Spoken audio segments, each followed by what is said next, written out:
Listeners be advised, this episode is rated R for colorful language.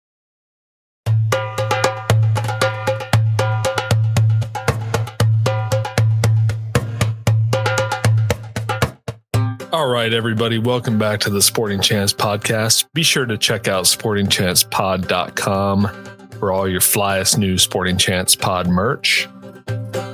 If you're anything like me, you struggled for a while trying to find a source for performance canines. Well, look no further. Check out Clover Creek Canine on Facebook for your performance canine needs.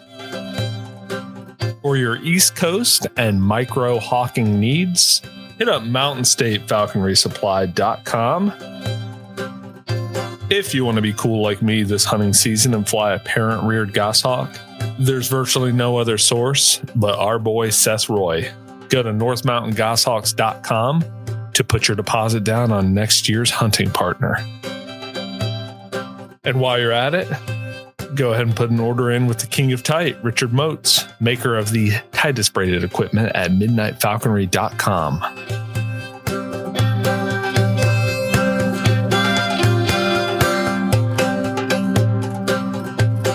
All right. Welcome back to the Sporting Chance podcast, ladies and gentlemen. Today we are joined by special guest, Georgia falconer, Rashad Carter. Thanks for coming on, Rashad. Thank you for having me. Thanks. Welcome to the show. Sir. Heard a lot of interesting things about you from Casey over the years. Yeah. One of my favorite people to talk to for hours and hours on the phone. Oh yeah. We have fun talk. Oh yeah, we do. It's very. I mean, what you do is very unique. You know what I mean? It really is. We'll get into that, but I'll let Aaron lead it. Aaron leads it, and I add the color commentary. Sure. So, I guess the first thing that I noticed, Casey sent pictures of you training a white goshawk down there. You live in Atlanta, Georgia, or thereabouts, right? Yeah, definitely. I was on around the outskirts. I was in Atlanta, Metro Atlanta. So I live outside of Charlotte. Pretty similar, hot, humid environment, which is not what people usually think of when they think of goshawks.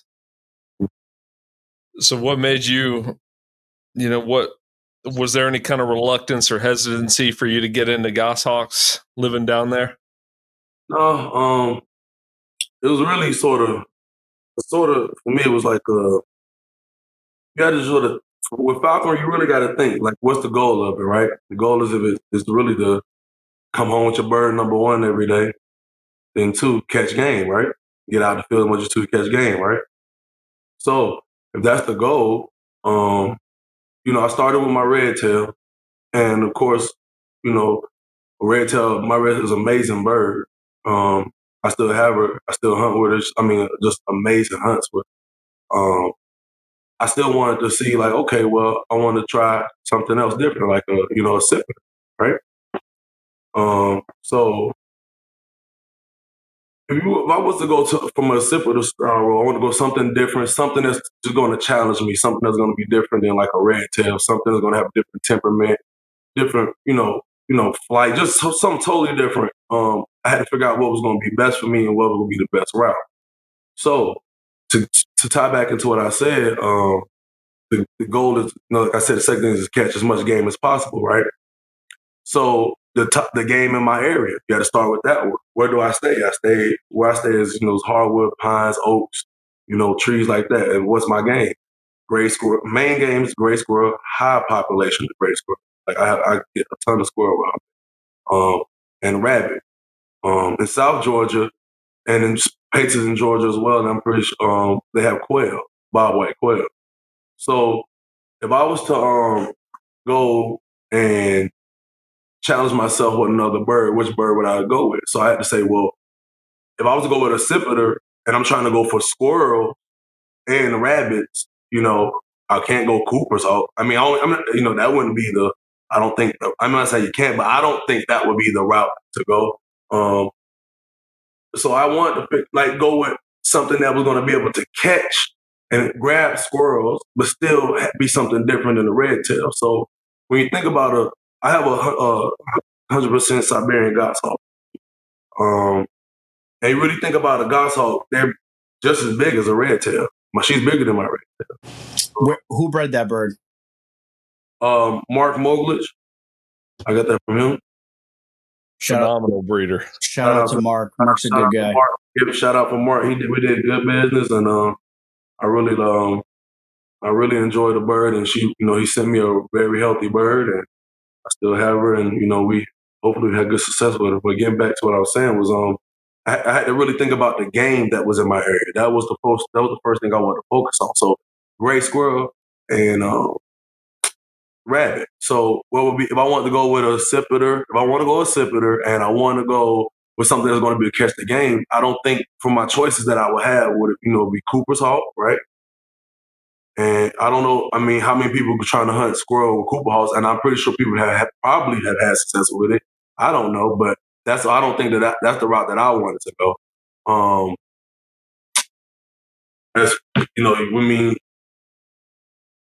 Couldn't go with something like a Deer Falcon because if I wanted to go with something like that, because look at the terrain. I mean, people. If I wanted to go that route, because they hunt open. If I'm not mistaken, they need space to go, and I'm hunting hardwoods and stuff like that.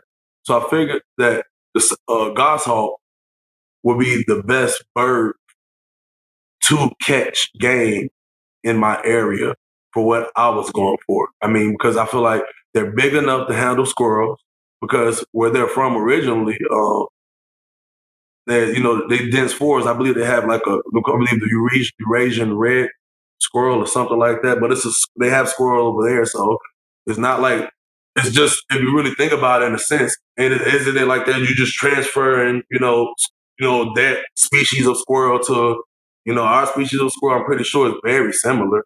Yeah, it's a no-brainer to go with the female goshawk for what you're trying to do with squirrels.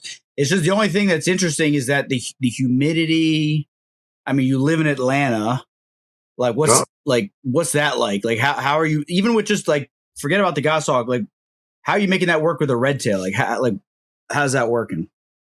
Okay, so as far as you mean, so with the humidity, as far as that goes? I mean, no, like, just like how are you pulling that off? Like, where are you going to find slips? So, you know what I mean? Yeah, so start with that one. So when you think of, a lot of people think of Atlanta, right? You think of like, you just think city. You don't think about like, woods or forests like that. But Atlanta's a city built inside of actually a forest. We have one of the highest tree populations, like, per capita people. When you think about, like, you fly over Atlanta, you see houses, but it's a whole lot of trees. But it's like we're tucked in. Versus a lot of other major cities, I'm pretty sure, it's pretty much houses and industrial and, like that. But Atlanta's a city in a forest. So we have a lot of areas actually where, we have large patches of woods where if I go north, east, south, or west, whichever direction my bird flies, they can fly a good distance and still not, come near a house, a power line, or a major highway or road or something like that. So you just have to just do your digging, and we do, and it's a lot of them places like on the outskirts. I mean, when I say on the outskirts, I mean if you just say from downtown, maybe 30 minutes from downtown, which is nothing, then you could drive just 45 minutes, an hour away, and you're into your different more your rural areas. But I hunt mostly here in the Atlanta area, and the patches of woods that I hunt at, I don't even come across people, and you wouldn't even think that. You run into homeless people down there? No, man. I ain't hunting to the homeless people. No, dude, I run into them all the time out here while I'm hunting. No, I actually haven't run into no homeless person. Never. Casey, you ever run into homeless people? No. I mean, I've seen like areas that look like somebody was there, but I've never like encountered a homeless person that's like, Yeah, I was coming through there. I'm like, man, it looked like somebody had a tent here once. Like, man, I've seen some nice setups. Start looking around and stuff. They start looking around like, hold up now, So like, why should be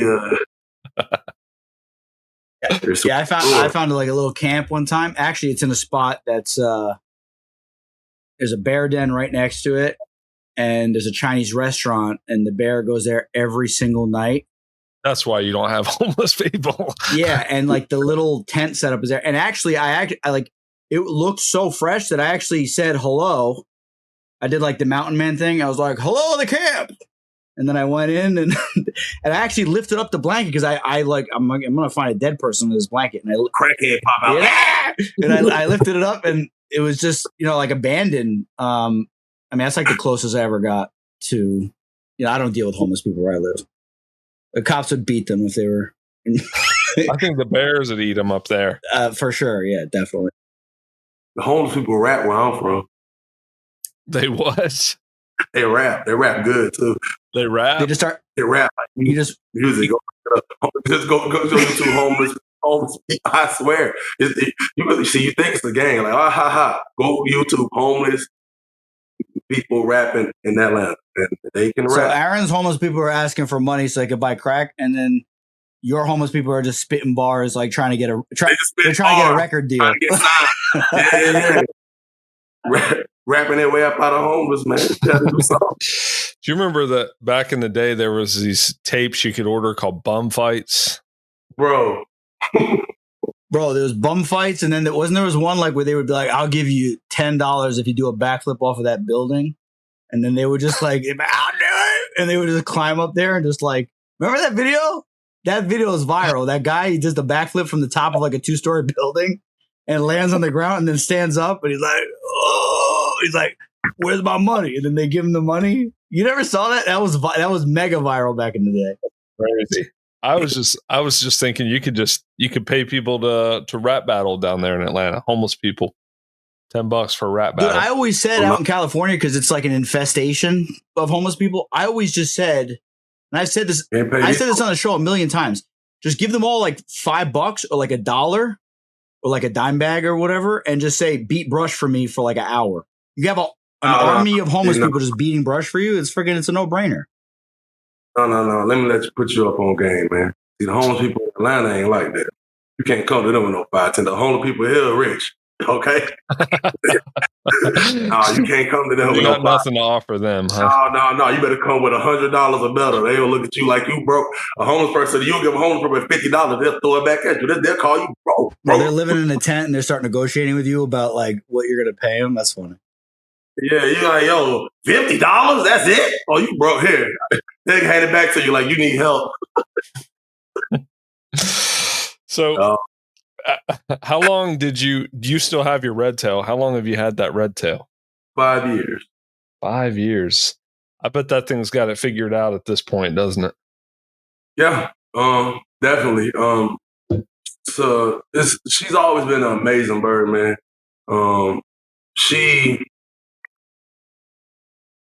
I tore my Achilles. My first year with my goshawk, I tore my Achilles. So that was a terrible thing. So basically, and this is a situation just to make it make sense. So imagine you got this. I got this bird. Got her about 8 days old or something like that. I forgot how old it is, but somewhere in that area. And you get this bird. You man this bird up. You imprint this bird to the point to where you're doing you coming up with stuff all up in your head to make this bird go after the game that's in your area. And you get out in the field and you just working with this bird. And it's almost like you remember with a red tail, it's almost the way that from manning to hunting is so quick. The way that it feels, it's just instant. It's not like that when you imprint a bird. It's just like work. It's like going out, like didn't catch nothing, going out, didn't catch nothing, going out. The bird it's just sort of acting crazy with me, and it just go to a point. Then it got to a point to where it clicked. Like it's like a day, like it go out and the bird, like see a squirrel and it just goes after, and it's like really going after it. And when I saw it go after that squirrel, the squirrel was like about 70 yards out. It was like going down, and I could see the squirrel. and she going after it, and I got so happy. I took off running, full speed. The one day that I wore, let me tell you something. Falconry, stop trying to be cool. You can't be cool in the falconry, bro. Put the boots on, bro. Put the boots on. What were you wearing? Let me tell you what happened, bro. Let me tell you what happened. So I actually left them by accident. And what I should have did was turn around and go back. Because where I hunt at, it's about 300 some acres. I haven't even been able to hunt the whole property because there's so many squirrels. As soon as you step in, it's like, and it's 5 years of hunting this area, this spot, right? So I realized I left my shoes. I had some cheap Avia shoes from Walmart. I done got into that old man phase where I just grab me some shoes that I need because I don't care. They $10 and it's like I'll put them on because they comfortable, whatever, And I had a pair of those in the back of the truck, and I said, "Well, it don't matter. I'm just hunting her. I remember it's still. I was like, it's probably not going. It's not clicking anyway, but it's clicking. But I realized, I was like, oh, I'll be all right. Tied the shoes up, low top shoe, cheap Walmart shoe. Boy, I take off running. I see her go after that squirrel. My excitement's to the roof. I'm like, yeah. And I just felt like somebody tripped me up or something. Like, I felt like something popped. And I said, I bet you when I look down. You ever see when people break their foot and it be crooked on their ankle and it's like their foot cropped sideways? And it's like that. I said, yo, I bet you when I look down. I said, I bet you my foot gonna look like that. Because I heard like a pop. I said, I know it is. I just know it is. And man, I looked down and my foot was straight. And I was like, oh shit. I said, I might have been lucky. I said, damn. I said, I'm good. So I was like, is there any blood? So I could feel my ankle like it was tingling. It was a weird feeling. And I couldn't explain it. It was tingling. At the same time, I'm trying to see where the bird is going. And I see her she missed the squirrel and take off. And I could hear her. This is the one time on this side of the property where I hunted is go by. It's one road that goes through there. And it's like people barely go through this cut through. And at this one time, I just happened to be right in that area. And all I hear was, while I'm on the ground taking my sock out looking for the hawk, I hear beep, beep, beep. And I'm like, I know it's her on the ground in the middle of the road. And the person is like, what the hell is going on? It's a white goshawk. Well, I mean, a white hawk, a white bird, whatever, not a goshawk. But they probably think it's a white hawk, a bird on the ground. They probably said an owl, for God. You know how people say it. They call it anything.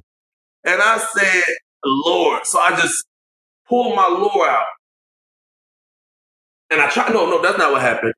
I hear the beep, beep, beep. Then I see her go up. I see her go up to a tree. But I can see it far. I can see it I can see her go up to a tree. So I can see her now. So I try to get up. And I realize when I put my foot down, it's just gone. It's just dead. It's just not there. And I couldn't understand what was going on. I didn't understand it. Like, I've never been injured to that, severely. Like, so I couldn't understand. So I start crawling. I pull my lure out. And I swung the lure, and here she comes. She comes flying in. Boom. Got it. I said, so she came, long stoop. It was beautiful, by the way. Well, came in. She came in, got on the lure. I clipped up. So I remember at that moment, I just remember thinking, thank God I got my bird back at least.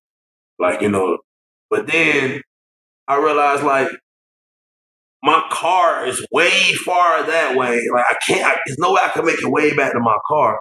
And I realized I can't walk. Like, I can't put my foot. It's like you put your foot down. It's the worst feeling. And the craziest thing was this one. If people tell you, like you tell your Achilles, you know how it's the most painful thing and stuff like that. Bro, from the time that it happened, from the time that night, I didn't roll my ankle. You roll your ankle that next night or that night when you lay down in that bed, it's the most hurtful pain ever. I thought I was going to experience that. I didn't have none of that to the time I went to surgery, to after surgery. I never experienced no excruciating pain. That was the weird thing. It's just I wasn't able to use. It's just like a dead limb. That's just all. Yeah, it feels like when I'm sitting on the toilet scrolling through reels. That's what I feel. Yeah, bro, your legs like numb and shit, bro. And you got to stand up and stretch it out, like, oh, you know. So you weren't in any pain. You were just like incapacitated. So what'd you do? I was incapacitated. I really could not, man. When you try to walk on one leg through woods, I can't describe how you don't realize how relying on body parts you are, but you are. And that's what happened, man. And so I ended up calling 3 of my partners, and I called my girl, and I just told them where I was at. And at the end of the day, like, everybody somehow, so miraculously ended up where I was at. Somehow they knew. I was able to describe to them where I was at. You know, I knew the area, and they somehow find it. And my partner got stuck in mud for some reason. Like, how you get stuck in mud, bro? Like, come on. But like, I was able to get my bird out, and I really sort of had to get carried out the woods, man. And I remember just really just sort of being confused at that point, just like, you know, not really knowing where I was going to be at with it, just like that. And the bad thing about tearing my Achilles at that point, and this is the best like way I could describe it, just like imagine it, like imagine you got an Olympic athlete, which the bird, and they just training to go to the Olympics. And they finally get to the point to where they're ready to run like that 100 meter dash. They ready in shape, they're in top tier shape, which was, and it's clicking. They didn't got their stride right. They got everything right, but they can't go to the Olympics because their coach is sick. Nothing wrong with them. The coach is sick. So technically, like, it wasn't nothing. I felt so bad because it wasn't nothing wrong with my bird. It was just clicking with her. So like, you got to think about like psychologically when I'm thinking like, how am I delaying this bird? Because by letting it click now, I'm not gonna be able to hunt with this bird. You know what I'm saying? Like, you know, just the thought of just in itself is just like, how is that even gonna work? You know what I'm saying? Like, it's just clicking. Like, she went out, she's actively going after squirrels. Like, she's actively going at the game on her own. And I went and had the surgery like a week later. And I asked them, I said, man, how long you think I'll be out to so I can get back to hunting again? And they said, ha! They said, let me let you know right now, you ain't gonna be hunting this season. And I remember just thinking like, damn, like, I ain't gonna be able to hunt. Like, you know, just thinking like, my red tail, which is, you know, I just have like, she just been, you know, in the mute this whole time. She's been in the mute all this time. And now she gonna have to sit in there like technically if I keep her, I'm gonna let her go. Because I ain't about to keep her in her mute. That'd be selfish of me.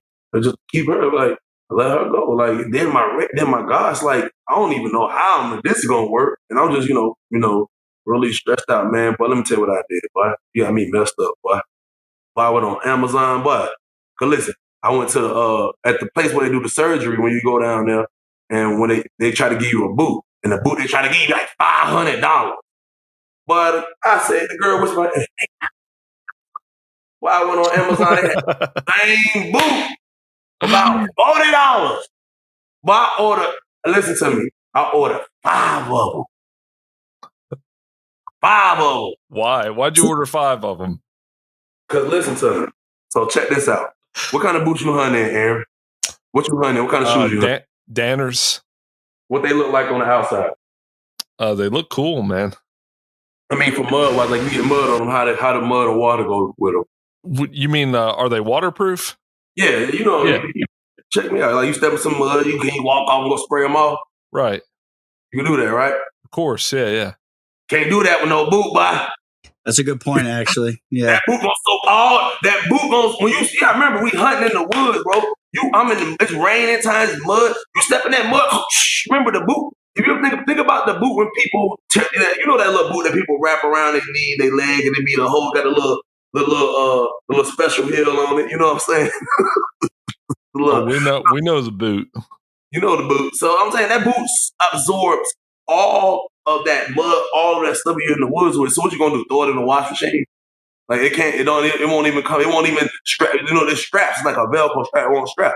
So shit. What I said was, I just said, you know, we already. I mean, look how much money we spent on falconry anyway, bro. We're like, when you really add up all the stuff that we spend money on, like this already. So I just feel like, you know, it's you know, I just suck it up, man, and charge it to the game, and buy them boots, man. And because I know that boot is only gonna last so long until I got swap out another boot. And what I did was I just got out there as soon I could sort of walk a little bit, man. I started doing all type of stuff in the yard, all type of exercises, physical therapy. And I was doing, it was like, oh yeah, in a few weeks we're gonna put you on light duty like therapy and stuff. I'm like, boy, I'm already out here in the woods. Y'all don't even know. I'm like, boy, y'all late, boy. I ain't saying, I'm like, oh yeah, that'd be good. I'm like, you know, yeah, that'd be good. Hopefully I can get there so I can get back. While I was out there in the woods, I'm like, I got shit. I got my life therapy.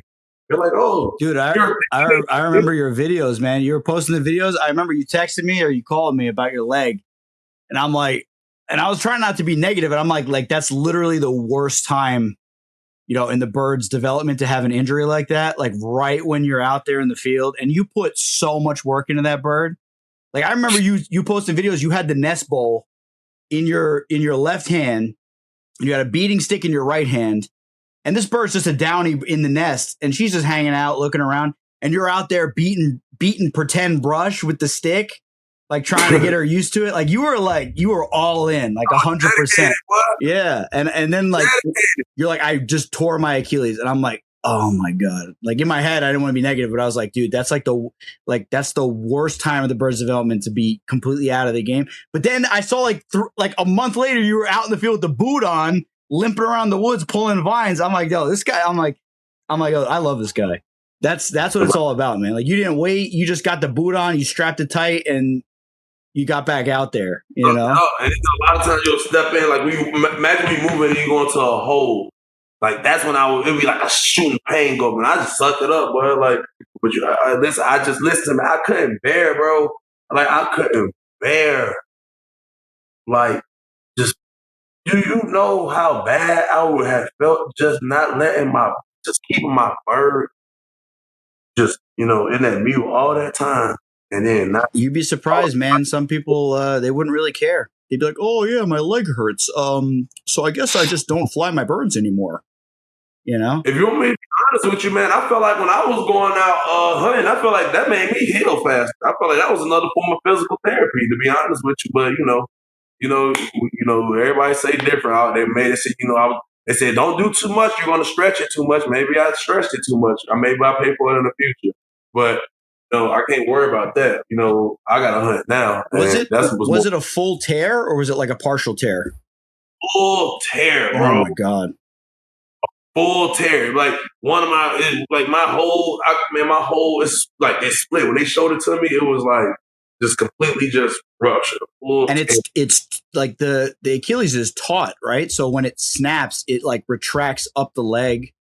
And it retracted up my leg and the other piece, man. And they have to pull it back down and then like clamp it to the bone. Oh my God, yeah, that's brutal. You ever see Pet Cemetery where the boy comes out from under the bed and slices the dude's Achilles? I'm not allowed to watch horror movies, Aaron. Oh, Rashad, have you ever seen Pet Cemetery? I don't even know what that is, man. Oh man, I thought black people love scary movies. Scary movie, but we know scary, but we don't know. But listen, we know. I don't know this. There is a trend that's Chucky. Yeah, you remember old school Gremlins? That was a scary shit. Them Gremlins scared the shit out of me. But I was scared the hell of them Gremlins. I don't know that damn Gizmo. I was scared to get them things wet, boy. The Gizmo scared the shit out of me, man. Chucky too, man. That little dog was because the original Chucky dog, the new Chucky dog, he ain't scary. But that original one, that he was scary, man. I don't know. He looked too different. That movie came out the right time for us, man. It scared the shit out of me too. What it? It, man. Which one? The original or the new one? The original one. Bro, the commercial for it scared the shit out of me, so I didn't even watch it. I'm not gonna lie. I don't like watching that stuff, man. I just can't. I just can't watch because I can't watch it because while I'm watching it, it's like, every comedian on the face of the earth has done a joke about a horror movie, and I'm like, like I'm just watching the movie. Like, why are they not like beating the shit out of the murderer or whatever? You know what I mean? Like, I used to be like, why the fuck is that dog so strong? Why? I used to couldn't put two and two together. Like, I used to be like, yo, like, I used to be questioning myself, like, if he came up to me, could I whoop his ass? Like, I used to be questioning myself, like, I couldn't put two and two together. Like, why is he so strong? But, I'd like to think so. But Pet Cemetery was about this. It was a Indian burial ground, and it started off with the family's cat got hit by a car, and this old man told the dad, if you take it and bury it here, it'll come back to life. So he buried the cat there. And then eventually his son got hit by a car. So he took his son to the graveyard and buried him. And his son came back to life, and his son was, evil. And it was the old man that told him about the Pet Cemetery. He was in their house, and his son came out from under the bed with a scalpel and sliced his Achilles with it. And that messed me up for a long time. So that's all I can think about the whole time you're talking about your Achilles is that little kid with the scalpel. Maybe he was in the woods the whole time and I ain't see him, bro. Maybe he called me slipping. Yep. Maybe you were in the Pet Cemetery. Where did somebody slice my Achilles the whole time and I never knew? No blood, though. No blood. Crazy shit. So, how'd you get into falconry, Rashad? I just saw it was a thing, man. You just getting started. Just really, it started. You got to go. I think you got to go back for when I was younger. That way, to really get to how falconry came. Go for it, man. You really got to start with, it started with parents. I think if you look at a lot of falconers, we all have like certain things in common with each other. And me and Casey was talking one day. We sort of came to a realization that, our mothers played a big part in us having influence in animals and just keeping us, I guess, intrigued in animals. Because I would say, it could be a situation where mothers could be scared of animals or scared of wild things like that. But I think it's very healthy when a mother, especially, shows her son that animals are cool. You know what I'm saying? Especially at a young age. And growing up where I was from, parents,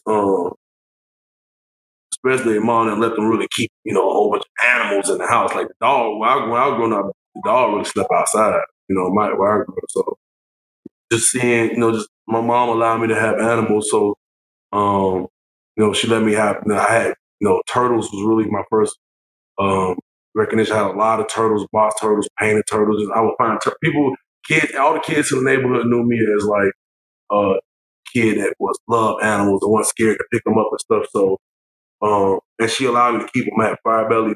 I even had like tadpole eggs, and she let me like hatch them out on the counter. So my mom, if you go to my mom, she never took away the fire of me being intrigued and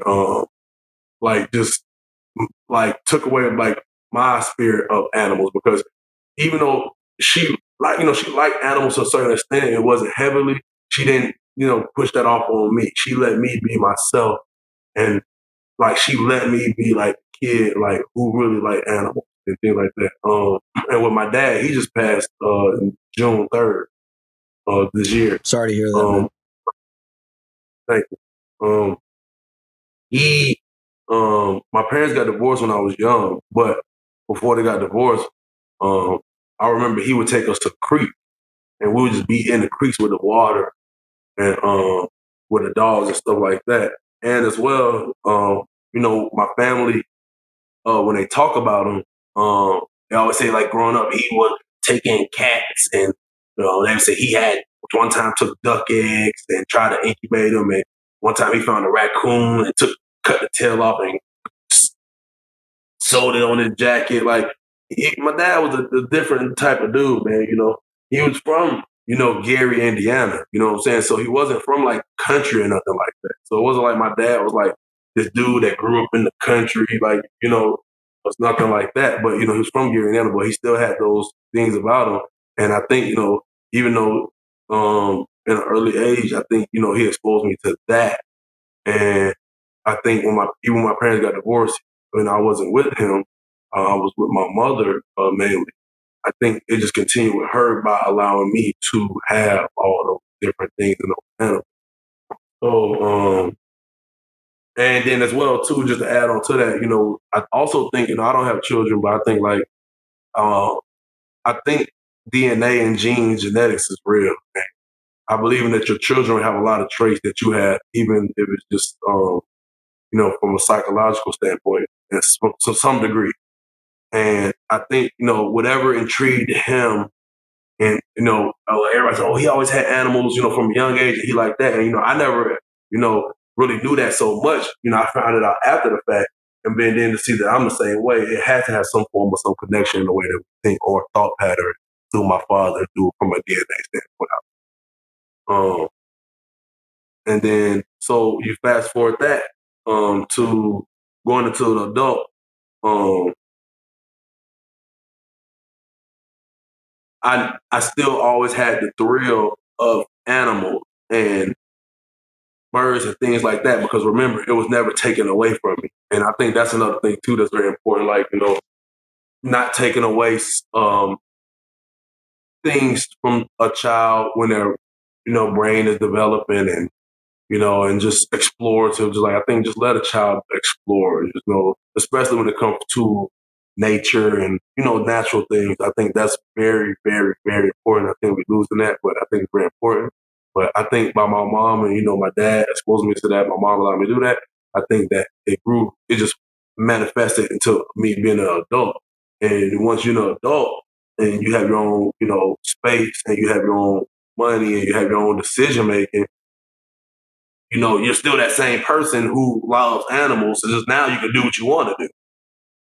So I've always been intrigued with hawks and as itself. Like I had chickens first, and I even had a hawk kill one of my chickens. Still just, I'm like, man, that's a beautiful bird. Or I would just be driving and watching the pairs. When they in the beginning of the season when they saw, circling, stuff like that. And I didn't understand at the time that's what they were doing, but I would just be like looking at them and be like, oh man, like watch when it turn its tail hit the sun, like watch it hit that tin of orange, or real, like just things like that, and just always just intrigued me, and just bird itself. And there was even a time, like where I grew up at, it was just, I even had some dudes who weren't even supposed to have a hawk, man. They had trapped it and they were inside of a cage. And, I was probably like 16 at the time. I didn't know that. And I saw it, and I remember looking at it.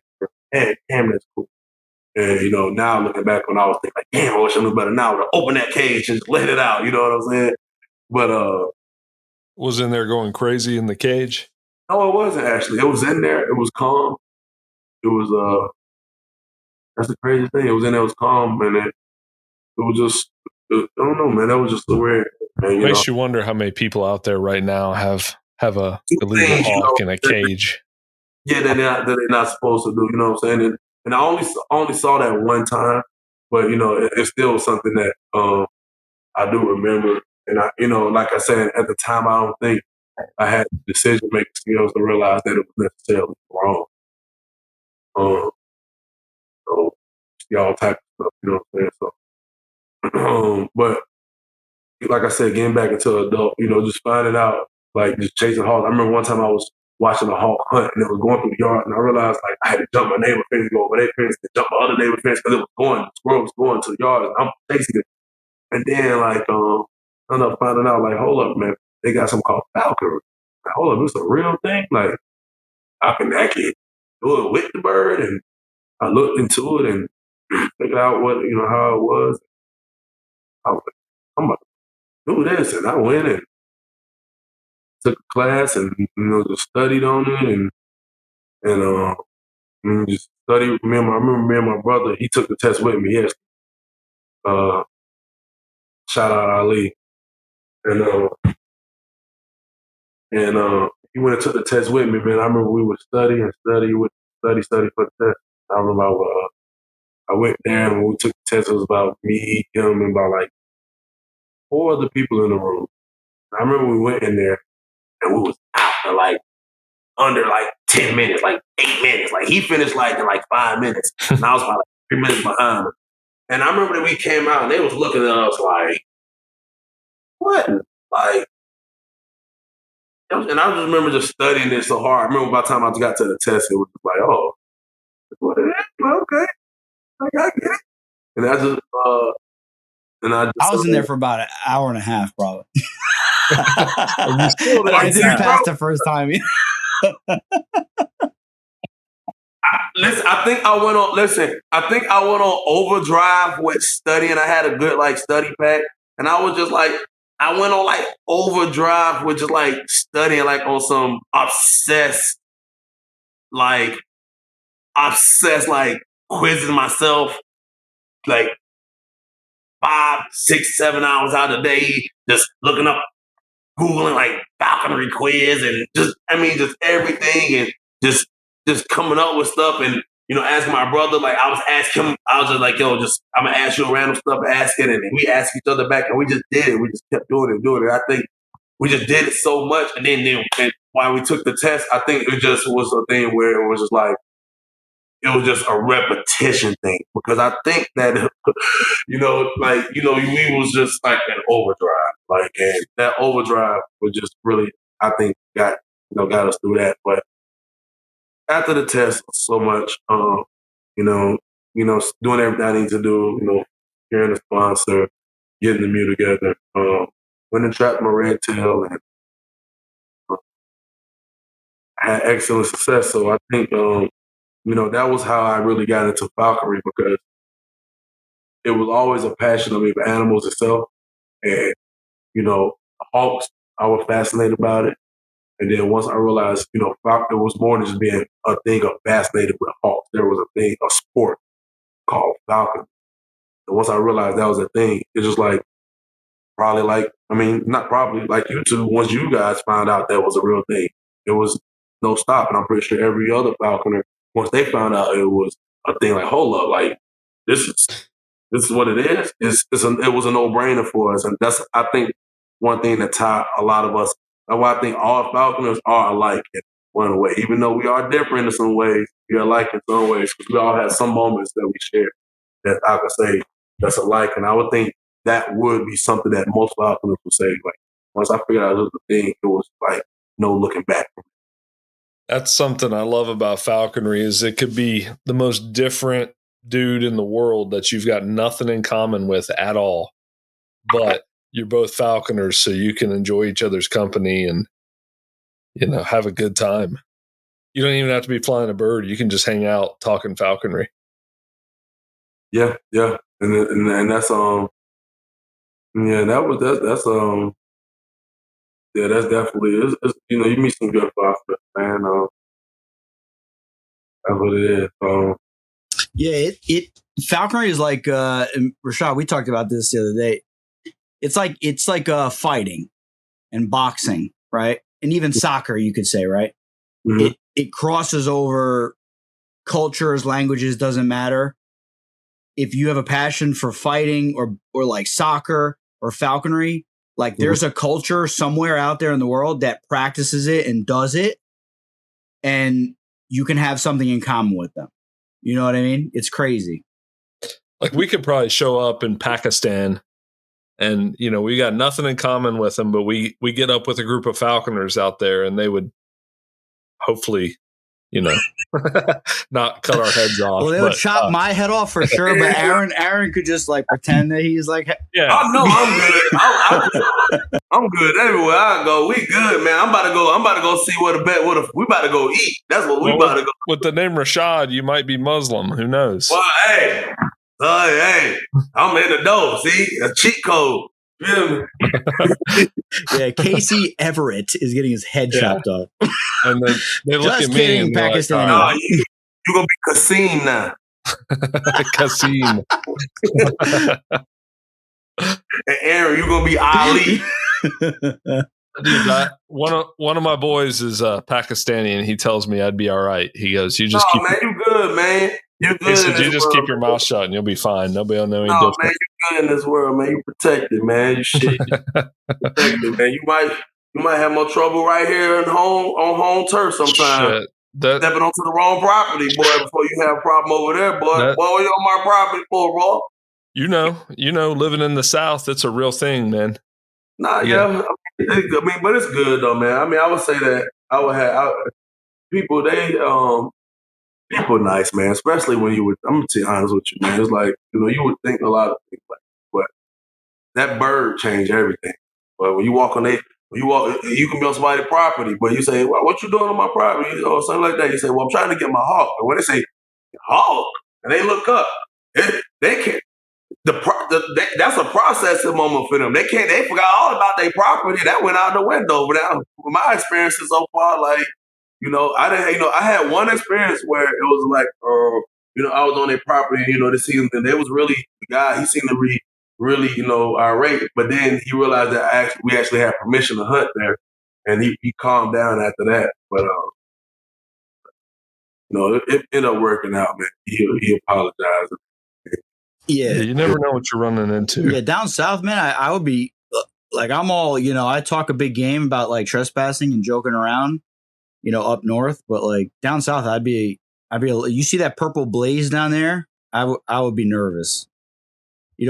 Up north, you're just gonna run into some like, fruity tooty guy that's like, "Hey, you're not supposed to be here." And I'm like, "Dude, shut up." He's like, "All right, I'm calling the cops." Down by you guys, like someone's gonna get shot. You know what I mean? Everybody got a gun. Oh, now everybody got a gun. Everybody got a gun now. And you from Georgia, but Georgia got good people, man. We got good, man. Like I said, we got 2 hunting clubs here that I go, I didn't, partake in, man. We got the Georgia Falconers Association, which is a great club, man. They treat me well, man. And the Georgia Game Hawker, man, another good, excellent So you club. got 2 different clubs down there? Yeah, man. They good. Some good people in them clubs, man. You learn a lot, different hunting styles, and learn a lot from a lot of the old time falconers and people hunting different hunting styles, hunting different birds, hunting different dogs, hunting different game. I got to hunt with a guy named Wiley Wilson. He's a falconer in South Georgia. He hunted quail. And I got to hunt Bob White. It was amazing. Got to hunt with rabbit, with dogs. I mean, it's just I had a good experience hunting, with the clubs, and I like with the meets that they have. Man, it's like they had meet like a week apart from each other. Like one have 1 week, then the next it's like 2 weeks. 2 weeks. It's amazing, man. Like I said, it's amazing. Just Georgia, amazing. I hear Georgia's a good state for game. They say there's a lot of squirrels. You probably got marsh rabbits down in the south. You got quail. Okay, so check me out. It is good for game. Like I feel like, but this is what the thing is. See, this is where the trick comes in. So when I go hunting in the outskirts, like in the country, it's like the squirrel population is just not there. Like I'm not saying it's not there. No, I'm not saying that because you find properties where squirrel population they got a lot of squirrels, but it's when you compare it to um like while I'm hunting at like in the Metro Atlanta area, in these wood forests, man, there's just no comparison. Like I told you, where I hunt at, man, I and it's about 300 something acres. It might be bigger than that, man. I want to look at it. I mean, it's huge, and I still haven't covered in 5 years. I still haven't covered the whole area. It's just a ton of squirrels, man. Now the problem is rabbit. Uh, I mean, and that's a whole nother subject in itself because I think that's something as far as falconry we definitely gonna have to address. And I mean, not for falconry, just for hunting itself. Because you go to Georgia, like in the 1960s, man. We had I believe 117,000 rabbit hunters, and I think we harvested about 1.7 million rabbits per season. And then, by the early 2000s, that number dropped. You only had about Drop about 20,000 to 30,000 rabbit hunters. And of course, those numbers is lower. You know what I'm saying? You think it's partly less people doing it? Probably about a few 100,000 rabbits. And of course, the rabbit hunting has went down, of course. But however, though, I think a large part of it is habitat loss.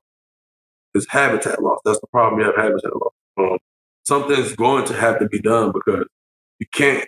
Rabbit need cover. Rabbit need they only cover so much of an area, and if you constantly building houses or factories, or you constantly expanding this, expanding that, putting this up there, it's like I hear people say, "Man, I remember I used to hunt this field, and I used to come out here and load it with rabbits. Now I come out here, I ain't jump one rabbit. Like that's not supposed to be like." And then I think in areas too, it has to be a group effort. It has to be like, just say like, because if I stayed in say if I was a mayor of a small town, like I would try to, or I would like try to, or just something, I would try to get everybody on board. And I was like, say, hey, just for this stretch of this 5-mile radius, we're gonna all put brush piles on the property. So everybody on this street right here, dude, you got my vote. You got my vote. I don't care what party you're in. I'm voting for you. You know what I'm saying? We heavy brush piles on the property. We're gonna maybe not do a rabbit hunt for a year or two to let the rabbit population catch up. So you would lose Casey there. No, you can't, no, but you can't stop. You can't stop it, man. These people are greedy, man. It's all about money. I won't stop. I mean, I can't. Okay, I wouldn't stop you. Right? We hunt rabbit. You right? Damn that. Fuck that. No, that was some stupid shit I just said, bro. Yeah, Fuck we that. forgive you. Yeah, you gotta forgive me on that one. I get a pass salute, then you gotta forgive me on it. But we gotta figure out something where we create some type of habitat or something, man, something. Because I believe in that. Between that quail, shoot, it's a lot of game. I'm pretty sure it's not my area. I'm pretty sure it's you guys' area too. Bro, it's every area. Squirrels, I feel like, Aaron, we've talked about this before. Squirrels can kind of like adapt and live in all kinds of different environments. Rabbits require specific things. They require cover, very good cover, suitable cover, and there's different phases of cover. There's feeding cover. There's escape cover. It has to be perfect so that when they're getting chased by a predator, they can escape to somewhere that's impenetrable. And with all the construction, it just destroys everything. And the only exception is yards. It's they need perfect habitat or a yard. A yard with annoying people that come outside and kind of scare the predators away and give them some sort of safety. Part of what it is the cut grass. They can run through cut grass, but they can't run through tall fescue grass. Well, up by me, the groundhogs plow little tunnels through the heavy duty stuff, and the rabbits use it to sprint through, and then the foxes and coyotes, they can't keep up with them through it. But listen, my sponsor, Phil, he used to make me when I was an apprentice, I was 14 years old. He used to make me while he's pulling vines and chasing squirrels, if there was a lull in the action, he'd make me run around the woods and pick up sticks and start piling them in a big, huge pile. All different fields we'd go to. And and I'm like, what the hell? What am I doing? And he would make me pile all these sticks. And I swear on my life, we literally would go back to those fields, put the dogs in those piles that I made the year before, and a rabbit would shoot out of it like clockwork. It was crazy. So so that's what I'm saying. I think, it might sound crazy, but I think collectively, even things like millet and stuff like that, because have an area where we do it to grow that, or, have an area where we do early succession, we have pines, if we collectively work just for just mile stretches of doing this, I feel like it can, it can help, but it has to be a big team effort, and it has to be more than just the rabbit. It has to be just habitat in itself. We have to just focus on preserving and reviving habitat, and it shouldn't be to me, shouldn't even be no limit on funding for that if you're doing it the right way. Look, we preach we care about our future so much, right? care about our children, so all the kids, all the children, all the kids. Why do you always do a white accent when you talk like that? Because a black person would never say that. Who said that's white? I can see his white. Yo, but the problem is, like, I understand what you're saying. I agree with you 100%, but I don't want nobody knowing where I'm putting brush piles, knowing what fields I'm in. You know what I mean? Like, the whole team effort thing is good. But, like, if you start putting brush piles in nice spots, like, people are going to start coming back there, and I got a problem. But what about if you build it up to the point to where it's enough for the few people that still want to it's never do it? enough. It's not going to be enough. Some greedy apprentice is going to slink in there while you're not looking and kill all your rabbits. Right. Yeah, bro. Yeah. So when the podcast really takes off, me and Casey are going to buy a couple 100 acres, and we'll takes off, bro. We're already looking at properties. We already put a couple bids out. What are you talking about, Aaron? I didn't want to drop that publicly yet, but yeah. Yeah. Kill all your rabbits. Maybe that crackhead out that tent. No, dude, that's it. You just let the homeless people live there, and they'll scare the predators away. That's a cheat code. That's why everybody runs into homeless people when they're out hawking, because the rabbits know that they're safe around the people, the crackheads. Dude, I guarantee that has something to do with it. It 100% does, because why does a rabbit feel safe sitting in someone's front yard eating grass, in the evening, like with zero cares in the world? Well, I free range rabbits. Well, think about it. I got 5 free range rabbits. What, you have pet rabbits that are free range? Yeah, they free range. They've been free. A couple of them been free for about 2 years now. I let them get to a decent size, and then I put them in the yard. I put them in the yard in the cage, and I feed them in the cage all the way from a baby growing up till they like about almost the size they're gonna be as an adult. So they just notice the yard they feed it, and then I let them out. I let them out the cage, and they just stay because rabbits only cover so far. Allegedly. What you mean? I mean, allegedly. Allegedly what? Dude, you can have free range rabbits in your yard. You said I allegedly got free range rabbits? I mean, Courtney can cut this out, but if I were to, do you want me to get the camera and go to the front door right here and flash a flashlight in the front yard? No, I'm just saying, like, it's a possibility that you could have rabbits loose in your yard free, because first of all, it's different down by you guys. Up by me, if you'll get in trouble for that. For what? For putting stuff out. I didn't put it out. You could have feral cats, but not rabbit. I didn't put that rabbit out. No, it escaped. I didn't say they escaped. I just said they my free range rabbit. I just claimed them. I didn't say they came from me. All right, okay. Maybe, his yard's of course fenced in, Casey. Of course, I said front yard. Yeah, it's fenced in, right? That's right. Yep. All right. Yeah. I just want to clarify. I just want to make sure that we're all on the same page. We don't know who listens. We're the biggest podcast in the world, so I just want to make sure. But what he's getting at, though, I think, is that predators aren't coming around. Oh, they're around. Because them coyotes around, but I got them pit bulls peeing in the yard day in and day out, boy. Yeah, that's what I was just gonna say, man. If I was a coyote, I would stay away from your yard. Yeah, I got 5 pit bulls. You got a 6'4" dude in rollerblades, and you got 4 pit bulls around. I would just stay away. What about, hey, you tell Aaron I thought you was tall? I thought you was 6'4"? We're talking on the phone, and Rashad's like, he's like, how tall are you? Like 6'4", 6'3"? I'm like, bro, I'm 5'7", bro. He's like, no, he's like, stop lying. He's like, bro, I'm 5'3". I'm like, what the fuck? I'm like, 5'3"? No, I'm not 5'3". Not 5'3". I said, you fucking midget.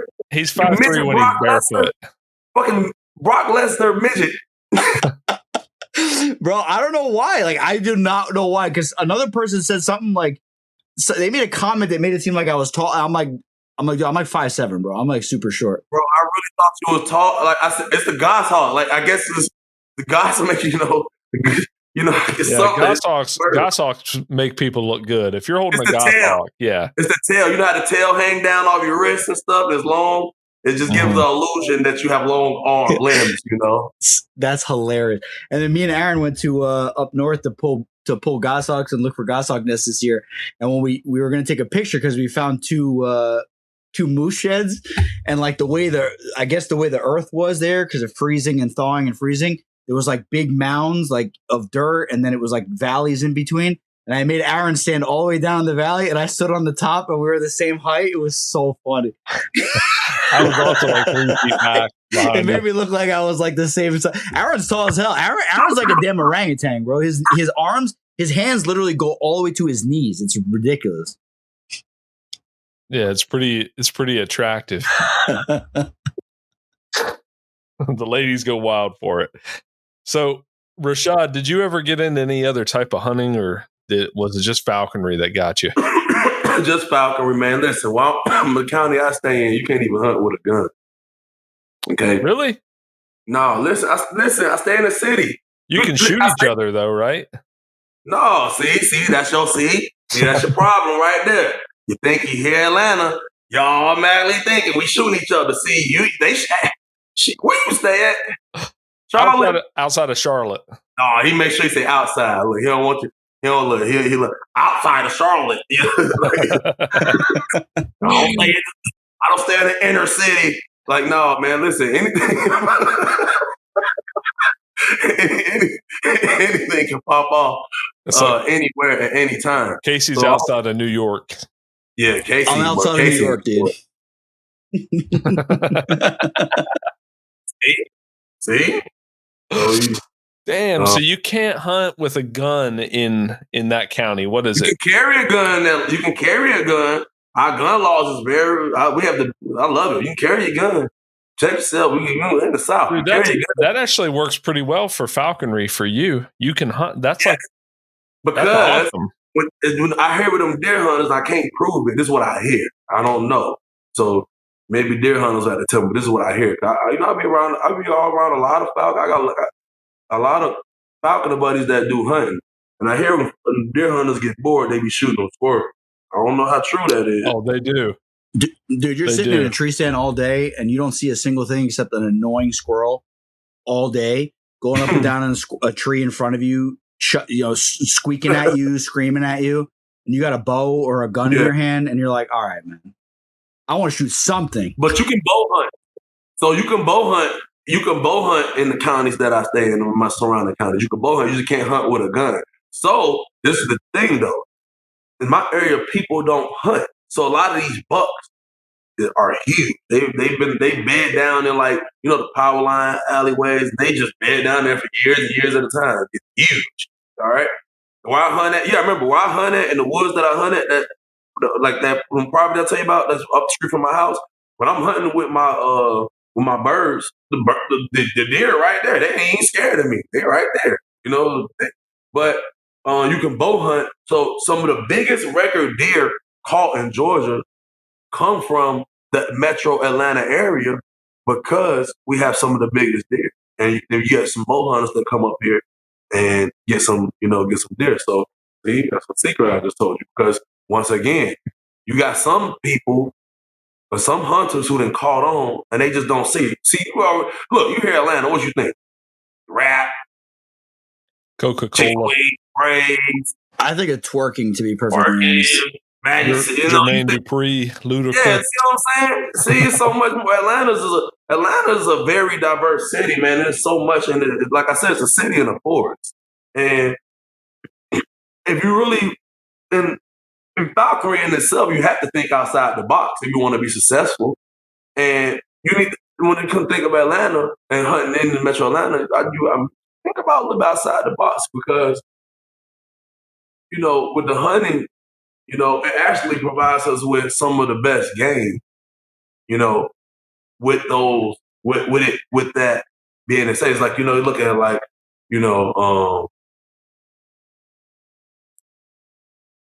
into these woods, you have, some of the biggest bucks, some of the hugest squirrel population. And it's just a cheat code and it's an advantage and it's nice. And I think it's just a thing where, you go out, you gotta just think about the advantage from the outs, thinking outside the box of how really it's a hidden secret because it's like you laugh. You're like, Atlanta is a joke. You think traffic. The only thing a lot of people know about Atlanta is I had a layover there in Hartsville, or I do think traffic when I think of Atlanta. I know traffic, but it's so much more than that. Every city got traffic. I've been to Chicago, New York, California, like Texas, Miami. Like traffic is ridiculous everywhere in a sense. If you want to, in some of your major cities. But overall, when you get back to hunting, man, we have some of the best, I would say, hidden secrets in hunting is what it is. And it's like, so my friends that come out from everybody who came hunting with their bird with me nobody has never went home without a squirrel. And it's funny because people come hunting with me and they're in the woods about 50 feet to catch a squirrel. And that's not to say that it's like that every single time, because as the season go on, of course, you got to go a little further in the woods. Or me, what I'll do is I'll want to hunt a different part of the park, so I'll just hold her on and walk, a good distance in the woods, then release her, somewhere we ain't been. But however, it's very, from a game perspective, it's really good. Yeah, it is like you said, a cheat code. And just a quick story, like I went to the New York falconry meet, like for the first time in my life, and I've heard like all kinds of things about the falconry meet in New York. Like they released like white rabbits from the pet store and stuff like that. And everybody there was cool, and like people were catching game and stuff like that. But I just remember we went with a local guy that lives up there that's like falconry adjacent, like he's into it, and we went for rough grouse and squirrel like the whole entire day. And then they went to lunch, and I'm like, I'm not going to get lunch. I didn't catch anything yet. So I looked at my phone and I looked up industrial parks, businesses, and I went on Google Maps and I found a Home Depot.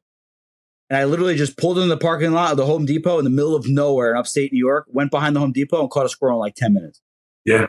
You know what I mean? It's like a little cheat code. You find like these little urban areas and like a patch in the urban area, and that's where all the freaking game is, like there. But I do want to point this out though. Outside of training my bird on the creds line, if you ever look, I'm never near power line. I'm never near houses, and I'm never near like any major streets or highway. So you go look at my videos, you never see that. And if you guys any falconers that came hunting with me, it's the same thing, So if that's the case, right? Because I'm extremely paranoid about my bird getting electrocuted. I'm extremely paranoid about that. Extreme reason. I cry, so I don't care. So I'm a cry, bro. So I don't feel like crying. So shit. Yeah. Have you ever had a bird electrocuted before? Who, me? Yeah. As of now, I've never lost a bird. I've never lost.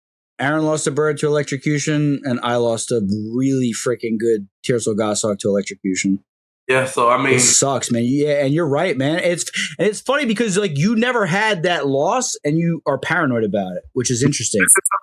Listen to me. I'm gonna tell you all it took. I saw somebody when I saw the first time I saw like a picture, like this is when before I even got my license, and I saw a picture of a bird that was electrocuted, and it was burnt, and the damn leg was just burnt off, and it was just the bird was like. I just remember like thinking to myself like.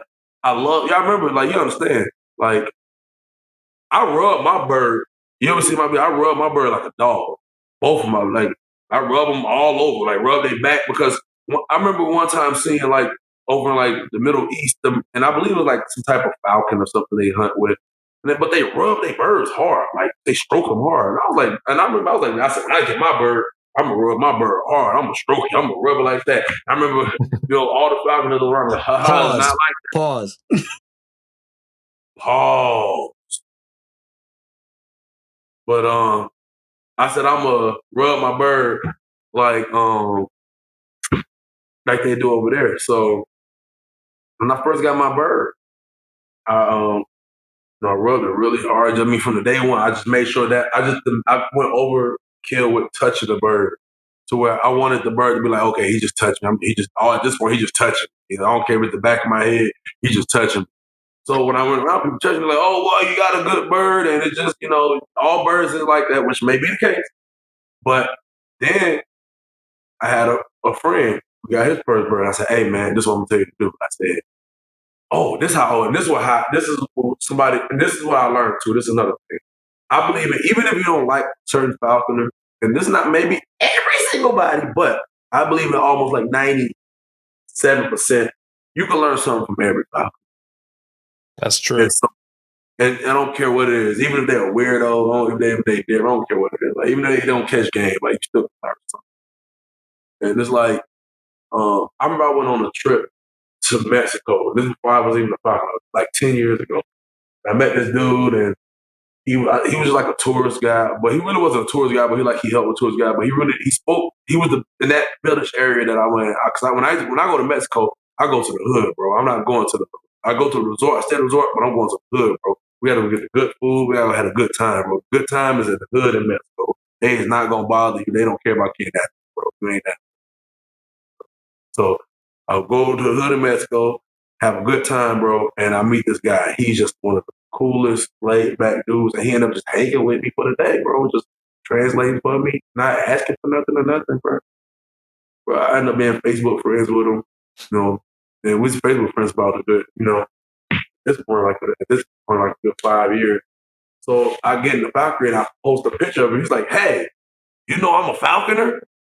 I'm like, no, I'm like, why would he say that? I'm like, I didn't know this dude. Been friends. I knew him from Mexico, but I've been friends on Facebook. We talk on Facebook. I never even never seen him with a bird, really, nothing. And then he just sends me a ton of pictures of him doing falconry. Like, oh shit. Who is it? Who's your friend? Well, listen, boy, listen, boy, I can't remember. I can't even remember people now. I'll tell you right here on Facebook, though. Jose something, right? Is it Paco Rejas? Well, hold on. I'm just trying to go with Marquez or something. I can't remember nobody's name like that.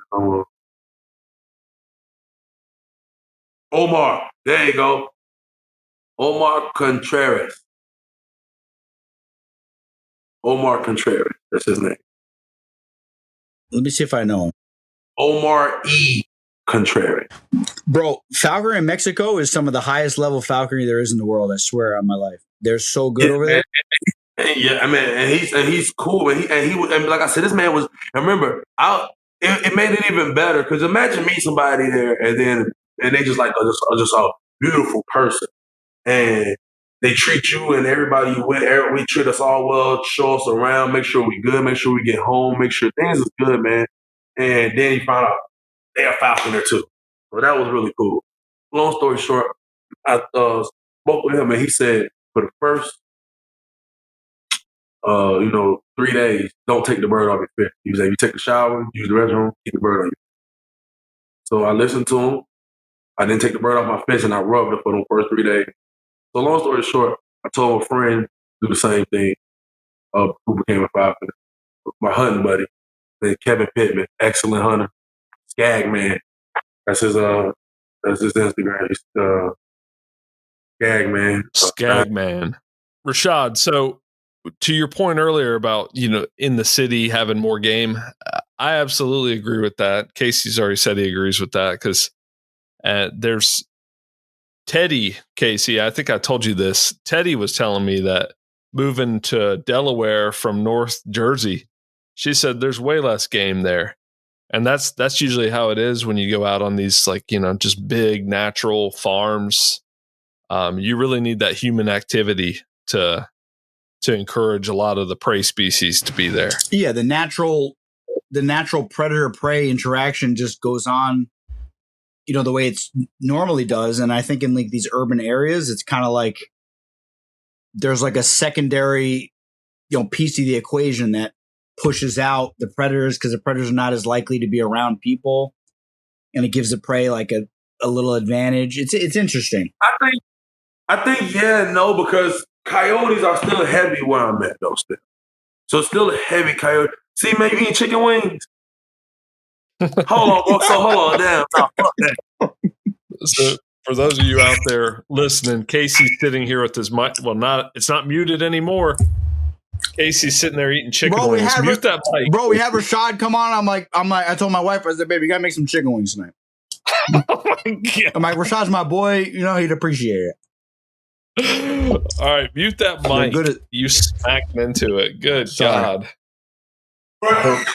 Rashad stepped on. I was trying to see you eating chicken wing. I was trying to be polite, not trying to be. Oh no! We can't have it. See, Casey mutes his mic so we don't hear him smacking his lips. What do you got, Rashad? Ooh, bro! See, I told you, bro. Oh my God! I told you about thinking this, Casey. What do you think I am? Man, you brothers. Bro, we definitely brothers.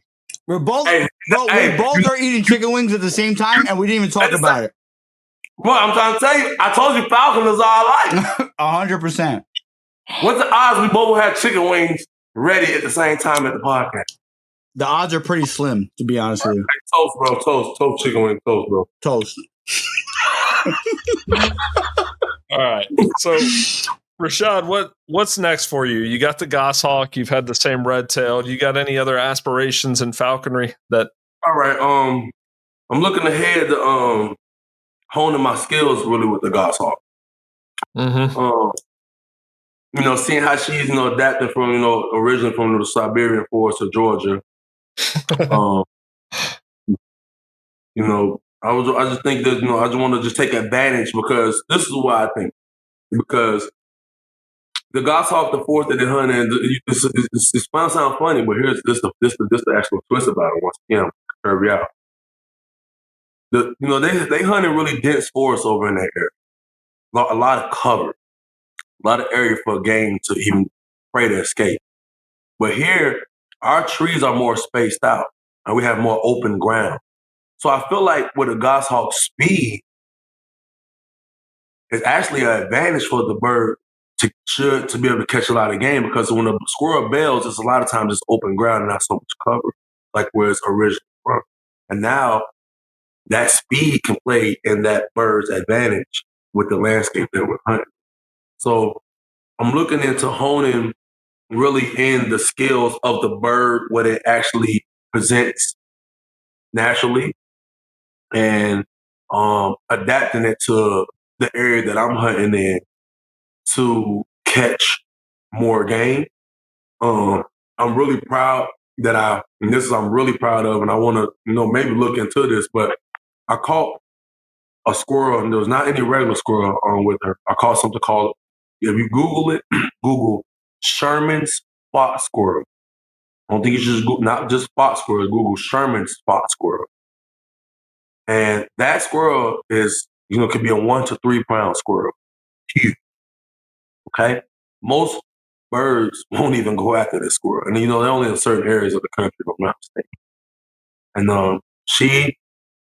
I went on a hunt with this bird, and she chased this spot squirrel for about 45 minutes. And luckily, we was able to get it all on camera. And, that was the video you sent me? Yeah. That was awesome. It was crazy. It's so big. It looks like a groundhog up in a tree. It's huge. I mean, the thing is this.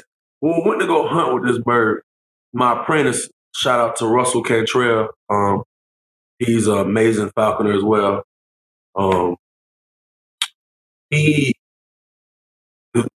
have an excellent bird. He trapped this bird in the city, by the way. He came to Atlanta and trapped this bird. So he trapped a city bird. And that bird man down and so quick, so used to people, you almost think it's a dog. It's weird.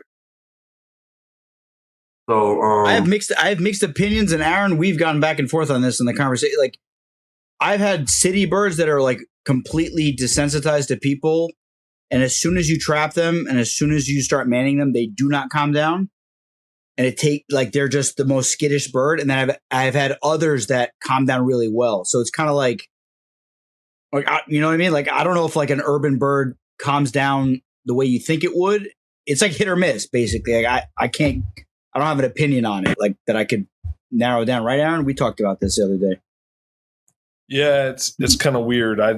I think they you run the possibility of them forming a negative opinion of people from being around them all the time. That might be it. I have no idea. I can say the fun thing about city birds is this: when you throw the trap out, they don't bait off. They just sit there. Yeah, that's an absolute advantage. Just trapping city birds, as long as you can get that trap in a good spot, they're not spooky at all. No. So, but to follow back up what you were saying, Aaron. So, really, that's really just my future goal. Really, just to just hone in on those skills, and just really just preserve falconry tradition. I really want to just keep the respect for just falconry strong and hope that it don't get lost. With all the stuff that's going on. And I don't want it just to be a trend. There got to be something that I feel like we got to pass down. As far as like really with respect. To be honest. It's like just to touch on something, and I don't know how people will feel about this, and it's not to say nobody's more important than the other, but in falconry, you can be a master falconer by attaining your life for a certain amount of time. But to me, somebody's a master carpenter or a black belt or a grandmaster chess player, something, right? People who just things like that. It's what that statement is saying is that this person put in the work to get that title. And I think that, you can have somebody literally come and get the license and just not even hunt a bird and just chill, watch football for the next 8 years. Guess what? Master falconer. Then you go out to society and people look and say, "Oh, you're a master falconer." It's like, but you know what? Caught 2 squirrels in the last 6 years. So I think in some form or some way that should be addressed. I don't think it should be nothing too crazy, but I think in order to achieve a certain title, I think it should be deserved. And I think when you don't do it like that, that's when, especially in this time, you get lost for it. That's how tradition, and that's how anybody gets to be able to get called anything, and everybody gets. I mean, think about it. I mean, you got nurses out here who ain't really did the work that nurses supposed to do, and they end up in the hospital, hurting people. You got truck drivers out here who weren't like the original truck driver really supposed to license how they supposed to, and then down the road, killing somebody. So I think with falconry, in order to jump from that apprentice general title, master title, I think it needs to be some type of form of stipulation. I think whether it's the test need to be taken, or additional stuff from the original stuff that's more in depth, whether it's you got to experience a certain amount of bird, whether it's even if it's just 2, maybe 1, or whether it's a certain amount of proven game that you can catch a certain amount. You can't just be out here caught 1 squirrel in 8 years and you're a master falconer because, if Aaron is a master falconer and Case is a master falconer, I don't know, are we really, I feel like, are we really the same? And, a lot of times out here in the world, people don't know the same. Them titles be respected, so titles mean something. So, I think something like that might need to be addressed too. That's a really good point you bring up. Yeah, I agree. At least in Jersey, it's just, and I think Maryland and a couple other states, it's just 2 years apprenticeship, 5 years general, and then you can apply for your master's, and now you're a master falconer, and you could have had the same red tail the entire time or a kestrel the entire time, and now you're a master falconer, and you'd never dealt with any other kind of bird or anything like that. I mean, yeah. Or even if you did deal with the same bird, I think it should be like well, maybe you could take just another more extensive form of testing just so that you now look in this time that you've been here, like you did more studying into falconry, that you even understand more than what an apprentice will know. Or, you could say, well, with the one bird that I did hunt with, because some people just want to hunt with a red tail and that's it. And for me, I think it should be by choice. You know, if that's what you want to hunt with, but if you are hunting with that red tail, at least show that you put something out there or do something. You know, that's too much. You know, it's something. So the only reason that the master title even exists is because you get more privileges with it. You can have more birds, or you can have an abatement license, or maybe an education license. I don't know if you need that for a master, but you know, I almost the title is kind of arbitrary to your point, because you could have the same red tail forever and have done a bad job with it and be a master because you've been doing it for 8 years, you know? So I say be wary of people who go around throwing that term around. Yeah. Yeah. Anybody that says, you know, master falconer, it's like, it literally means nothing. Like, you know what I mean? It really does mean nothing. The only reason I thought that because I think getting into it, I saw it, and I was like, oh yeah, this guy must be, you know, me thinking. Then I learned, I'm like, oh, actually, you know, not like that. But I get what you're saying, Rashad. But the problem is, like, to implement anything like that, you'd have to change the rule system with like Fish and Wildlife and the way that they test and everything. Like, and I don't want any more government oversight. Like, I want all of it. Like, if anything, I want it to go down lower, because I don't want them in my business. And what you talked about earlier, the first thing that popped in my head when you said, I saw that bird in that cage and I didn't really think anything of it just because, you know, I was young. And I was thinking in my head, I'm like, there shouldn't, you know, like traditionally, I'm just thinking falconry. I'm thinking 3,000 years ago. I'm thinking, you know, like there really like shouldn't be any testing, any type of oversight. It should be, if you want to be a falconer, you want to fly birds of prey, you show your passion to an individual that knows what they're doing. They take you under their wing. They teach you. You become a falconer. End of story. But I guess with so many people in the world, so many cultures, like, it has to be regulated. Maybe a TikTok trend, exactly. And like, to keep the birds safe, keep them in good hands, there has to be some kind of testing. But like, at the end of the day, like, I don't care what America says. You know, all of Europe, all of Asia, it's a human heritage activity. It's like anything that goes back thousands of years. It's like part of humans' evolution and development is flying birds of prey to hunting game. Like, that's not something that should be like restricted on by any government agency. And let me tell you something. So just so I can make it clear, like, I 100% agree. Let me tell you something. I don't want nobody in my business. I think the only reason I even was just even thinking that, or even just even that even crossed my mind, was because I think I care about the animals, birds, so much. And I think that I be seeing how like stuff be going, and I just be just wondering, like, you know, I wanted to get to a point to where it's a trade. I really respect the sport of falconry, and it's like a beautiful thing, and I think I just want to keep it like, you know. And you can absolutely do that. You can control that part by the apprentices that you take on and the impression that you give people. And it sounds to me like you are doing that. So good on you. Yeah, there's guys out here that'll just sponsor anybody with a pulse, you know, like my boy Aaron in North Carolina. But anybody that knocks on his door, bro, he's like, I don't want to know anything about you. Just give me the papers. I'll sign it, bro. And I'm paying the price for that shit right now, man. Right now.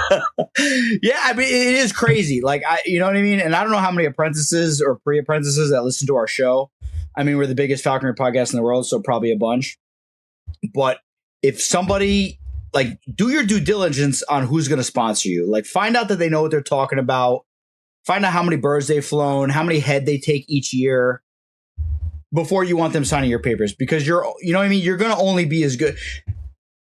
It's just like mathematical, you know, it just makes mathematical sense. You know what I mean? If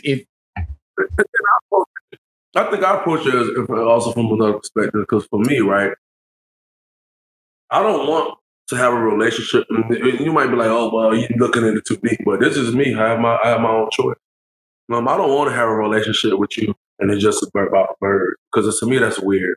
So it's not real. It's not genuine. Like, outside the season, me and my apprentice talk just as much as we during the. I care about. I love his family. I love his children. I love his wife. My hunting buddy. Like, I love him, and it's like it has to. When I choose an apprentice, I look for people who are looking for a genuine relationship because God forbid, something can happen and you could never hunt a day again in your life. But I want you to know that, I'm your buddy through thick and thin. It's not about no bird. It's big. It's a bigger picture for me than that. And I also looked at like when my apprentice, like I look at like when we go to the woods, like do he pull vines? Do he walk? Do he seem enthusiastic about it? Like do he think outside? Do he just come up with stuff that sound to people like, oh, that's crazy. Why are you thinking like that? But you're like, no, it's not crazy. Like at least thinking like that. But thank God I was blessed to have a really good apprentice. Just good and a great hunting buddy. Like I said, overall, just to be here in Georgia with, hunting and hunting with these, with these people. My sponsor, his name is Buster Brown. He's a great sponsor. Your sponsor's name was Buster Brown? Yeah, good dude. That's his God-given name? I think his first name is actually something. I know his first name is actually something else. But I'm pretty. That's his name. That's what he knows him by. Like he's well known. He was my sponsor. And that was your sponsor, and he did a good job. Yeah, he was my sponsor, and all right, he definitely yep.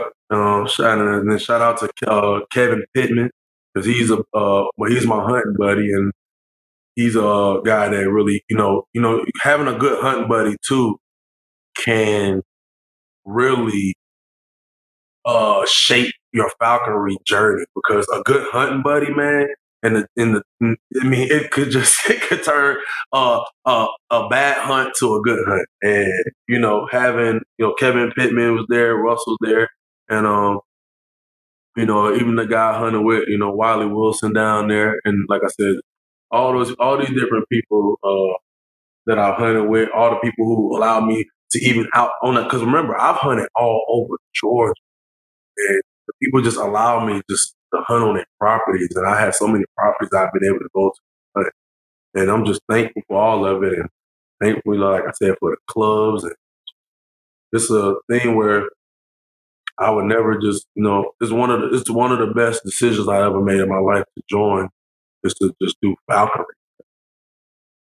And be blessed to be where I'm at. You know what I'm saying? Like, and meet the people I meet. And like I said, I can hunt a red tail here, and it's fun hunting my red tail. And like I said, hunting a goshawk. If you ask why you hunt a goshawk there, it's the South, it's Siberian. But if I was to ask you, Casey or Aaron, if you guys were down here, you guys were in my shoes, you guys are in Georgia, and somebody say you're not hunting with a red tail, what bird would you guys pick?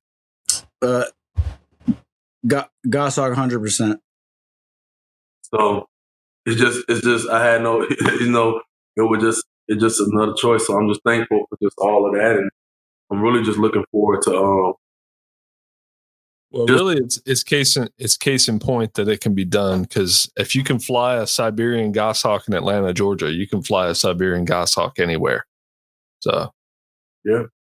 Rashad, man, I appreciate you coming on. Casey's always said a lot of good things about you, and I agree with him.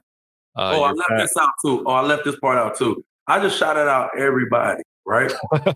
It's like the end of an album right now. No. This ain't the end of the album. Just keeping it real. I had to shout out Casey, bro, because I know he told you a lot of good things. Oh, man. But let me tell you about, no. Let me tell you about Casey. Casey has been there for me throughout this journey, bro. Like taking calls when he at work and being able to really just answer. He answers your phone calls? Casey answers my phone call. Casey mess with me, man. He doesn't answer anybody's. I push ignore, but then I'll call him back afterwards. And would you believe, Rashad, that there's people out there that say Casey's racist? Yeah, Casey racist, bro. Everybody knows that. Come on now. That, bro. Oh man! How about to say? No, I go. He's Kate. A lot of people got Casey twisted. He's a good dude. He's got a heart of gold. He's always, he do got a heart of gold. He's a little leprechaun. I never should have told you how tall I was. You yeah, he definitely got a heart of gold. He's 5'3". Yeah, if you're that short, you got to have something going for you, right? Come on, man. You Lucky Charms. No, man, I just like I see his videos. I see, you know what I mean? Like there's certain people where you're like, I gotta be in this person's like atmosphere. Like they're so passionate. This guy's out there in a fucking boot with his torn Achilles, beating brush, pulling vines, like tripping over logs. I'm like, yo, this guy's like about it. Like if he calls me, I'm gonna answer the phone, like talk to him. You know what I mean? I appreciate that, man. Yeah, man.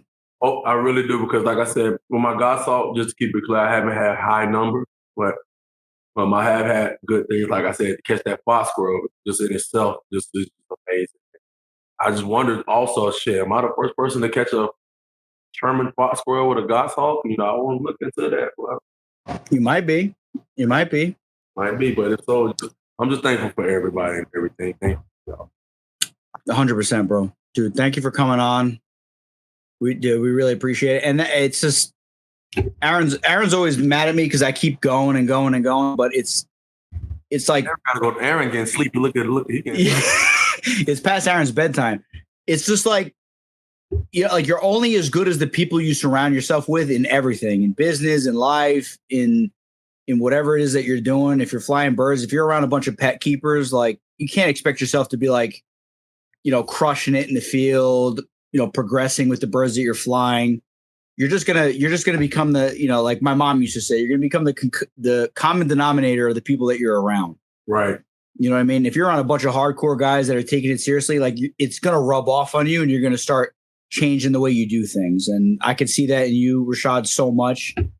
And you're doing a really good job, and you take it so seriously, and that's all that matters, man. Like head count doesn't really matter as long as you're taking it seriously. As long as you're trying to improve constantly, it's all that matters, in my opinion. Yeah. Trying to improve, man. Like that's all that matters. And like I said, once again, thank you. Hopefully we get there. But, you know, after breeding mice, rabbits, quail, but all this stuff, something needs to pay off. No, listen, man, you already did it. And anybody can go out and buy a Goshawk. They can spend money and buy something, but to put game in the bag with a Goshawk, that's what seals the deal. You know what I mean? Like an apprentice.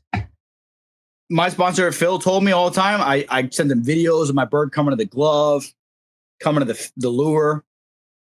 It's like, oh, that's nice. You're a bird trainer. Great. Good job. You're a bird trainer. and I'm like, what are you talking about? He's like, you're not a falconer until you catch something, dude. And I'm like, oh, shoot, you're right. So like anybody can go out, any rich guy can go out, any like schmuck can go out and buy a bird.